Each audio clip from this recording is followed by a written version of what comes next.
ఓం శ్రీ గురుభ్యో నమ.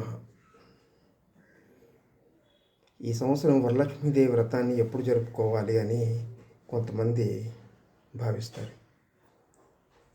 శ్రావణ మాసం ప్రారంభం కాగానే ఆ నెలలో శ్రావణ మాసంలో వచ్చినటువంటి ప్రతి శుక్రవారం లక్ష్మీదేవి పూజగా వర్ణిస్తూ శ్రావణ శుక్రవారాలని జరుపుకోవటం ఆనవాయితీ.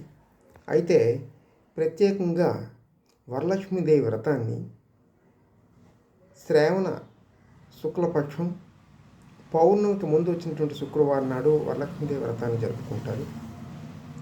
అది ఈ సంవత్సరం 8వ తేదీ రేపు శుక్రవారం నాడు వచ్చింది. ఈ వ్రతానికి యథాశక్తిగా ఎవరికి తోచిన విధంగా ఆ విధంగా లక్ష్మీదేవిని కొనియాడుతూ లక్ష్మీదేవి వ్రతం చేసుకుంటూ, అయితే వర్జ్యం ఏమీ లేదు. తెల్లవారు 4 గంటల నుంచి మధ్యాహ్నం 12 గంటల వరకు వ్రతాన్ని ప్రారంభించి వ్రతాన్ని పూర్తి చేసుకోవచ్చు. కాబట్టి ప్రతి ఒక్కరూ ఈ వరలక్ష్మీదేవి వ్రతాన్ని జరుపుకొని ఆ లక్ష్మీదేవి కరుణా కటాక్షాలు పొందుతారని ఆశిస్తున్నాను. ఓం నమో వెంకటేశాయ.